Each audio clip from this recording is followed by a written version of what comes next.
What's up guys, this is Cher talking, welcome back to my channel. In today's video we're going to talk about the Dragon Stance X formation, the newest addition in SaGa UniverSe. And this formation changes how some characters work because it has something unique. Well, besides boosting STR, endurance, agility and intelligence, it also gives 1 BP on the end of a turn. Well, since it's on the end of a turn, we will get 2 BP on a 3-turn cycle, or 1 BP in a 2-turn cycle.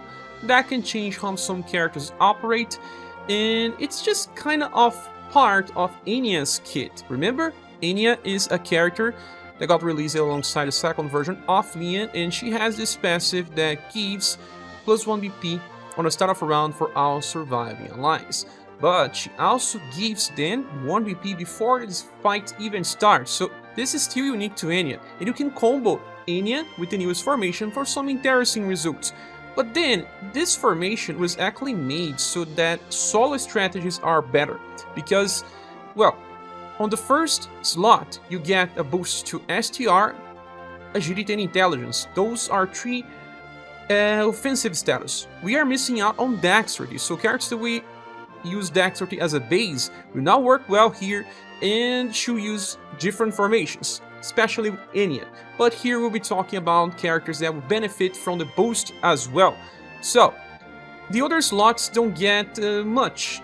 There's slot number 2 that gives a little agility increase. I mean, it's 50%, but remember that martial artists only take half from agility. He still needs STR, hence why the slot number 1 will still give full damage potential for martial artists. Okay, with all that said, I'm gonna show some characters that changes a lot with the new formation, making them good again, maybe? Yes, that's right. We will talk first about Bertrand, because he has this skill called Abbadon that comes from his S style, that it's 9 BP cost and has 8 power once you amplify. But the thing is, Bertrand had a forging weapon. That means it was pretty easy to get a powerful one. I do have a perfect, you do not need that much, but it just helps. And, well, when he kills a target, he gets 5 BP. In his original release of the Abbadon Plus, he could only kill enemies on the first and second wave. He was lacking 1 BP. Anya fixed that, but then you are bringing Anya and you are removing 1 slot for training. So now Bertrand is fixed, and I'm gonna show you his farming potential on stage number 714 on the newest story update. In this case, it works because the enemies are weak to Shadow and Slash, and there are 3 waves. So, this way, Bertrand can solo farm star stages. He will still work as he always did for events. He was capable of double Abbadon, but then in events, enemies have higher amounts of HP. In story mode, they have lower amounts. That means that it's enough damage to kill them. These ones have around 100,000 and he's breaking through that damage easily. And you can bring 4 trainees, and since he's a fast attacker, he will not be getting too many combos, or other characters will try to attack before him. Now, still talking about Abbadon, but in a different character, Wagnas' musical style has a 6 BP per turn with his passives, and then Abbadon is a 9 BP skill. That means if you bring the Dragon's transformation and also Anya together, you have enough to use this skill 3 times in a row without having to rely on killing the enemies. But Wagnas, even fully promoted, maxed, and with a very strong weapon, is not capable of killing these enemies this time. So even with Anya buff, he needs Anya to attack. So you can build up a fully recycle with Anya, like inheriting sword ballet, leaving hurling knives on 1, or just getting 4 floating sword ballet. As long as she does not use a toil door, you are pretty set. Okay, so this is not really optimal, I'm just showing some case that works. This formation will also help another character I don't have, that's called Thiago Lisboa. Thiago Lisboa has a nuke attack with his second skill that deals insane amount of damage. It's 4S power. And he can use this formation, together with Anya, to attack 3 times in a row, to solo waves with only 1 enemy. And here we are seeing that, well, with the help of Anya, Wagnas is killing the enemies. But it's not a solo strategy, it's just to showcase something that can happen in the future, depending on the characters that we get access to. Comboing in 2 different things, the character and the formation will just help us do some interesting stuff. Well, a next character that we can use is Madeleine, from her Luna Fulgur style, or use just the Platinum one by inheritance of Luna Fulgur. Well, she uses 6 BP with this attack that hits 2 times with S power. She loses HP, but on farming situations this doesn't really matter. And this is something you could do with Anya. Now we are removing her from the party. In this stage, I'm gonna showcase 7.1.3. She would not do enough damage against the boss because the boss is not weak to lightning, although the minions are. So she's going to reach here, do some good damage, and then someone will have to kill the boss. And you can just bring someone with a strong enough attack just to help out. It's still 2 characters attacking, but it can be any trainee. So this time, it didn't work because of the enemy's weaknesses, but I can see some future story stages where we can use Madeleine in full potential. Just see, it's 260,000 damage with the character. That's kinda a lot. Well, it's the same power as Thiago Lisboa can do when he is on his full potential.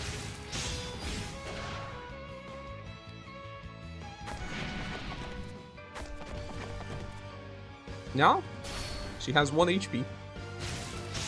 And, well, how much? Got 160 because the enemy is not weak to this. So someone else is just doing the remaining damage. Not that much, so even AoE attack worked. Now, using the same idea as Madeleine, this time we are on a different stage, 6.2.2, because the enemies here are weak to slash on all 3 waves. Well, if you have the latest version of Urpina or even her mask version, just using this formation will allow you to use cross break many times in a row. So she will have enough power to one-shot all 3 enemies.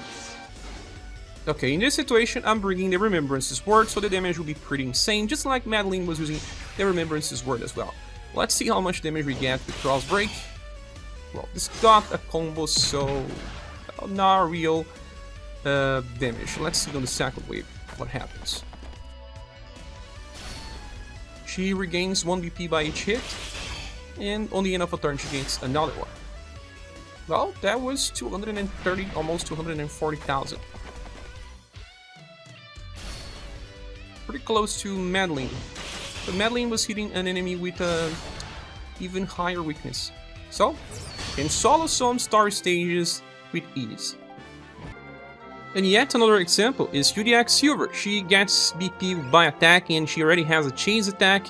So you can just use the formation to guarantee she's going to nuke on turn 1 and then again on turn 3.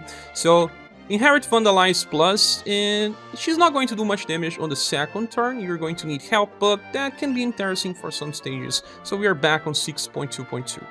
So this Silver does a lot of damage with Vandalize, and she will easily kill enemies with tons of HP. But the thing is, the second wave, she won't do much, especially because it's not even slash. In this case, I brought this version of Alkaiser because it also deals slash damage. Well, Boston also has slash damage, and you can even set them up to just attack on the second turn by using delay skills. Both have access to, if I remember correctly, at least Alkaiser does. So, now on the last wave, she's going to use Vandalize again, and this time we even got a combo without me, but it will be enough to kill this enemy with ease. Well, another character that follows a similar principle is Human Female. Because this formation buffs both STR and agility, helps her out with increasing damage to Wrecking Glass. This is a triple S attack with only 8 BP cost. She gets many BPs by her passive. She would be capable of using this 3 times in a row. But she's not as strong as Urpina or Madeleine, will not work on the same stages. So I'm bringing her to 7.1.2 and she's going to need help to kill the boss. Okay, the first enemy has around 160,000 HP or something. Yeah, we're doing much more than that, 200,000.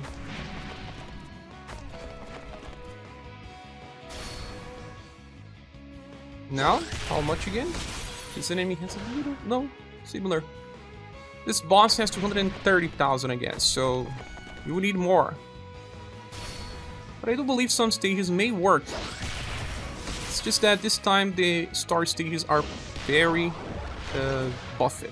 Enemies with plenty of HP. Now, a fun character that benefits from the formation as well is Haniwa. And if you have the premium version, it's even better. The Welfare gives access to Haniwa Crash. This skill here hits a row of foes and has double S power, but his damage capabilities are not that high, so even using the Remembrance weapon, well, the damage is not so expressive, but it may be enough to kill, at least in story farming. We don't have any stage that is made for that, so I went back to 3.2.5. So, if the enemies are aligned in a row and they are weak to blood, Haniwa will probably work. 120,000. Mine is not fully maxed, so that's not bad. For a raw attack, at least. His second attack will do less, because this is the Welfare version that depends on having full HP to have access to one of his damage capabilities. And we have a boss here. He's not going to do too much damage against a boss, but it was the only stage I could think of to showcase. The last character I'm gonna showcase is the most fun of it all, and I was not really expecting that many combinations out of Summer Coppelia. Yeah, she's a gunner, and we are here on the current event, House Julenius Training, because there's only 2 enemies, and I'm gonna show you something pretty cool. Well, we have plenty of different inheritances from premium and welfare styles of Coppelia, and one thing she can do with this formation is to use Destruction Doll Dance 2 times in a row.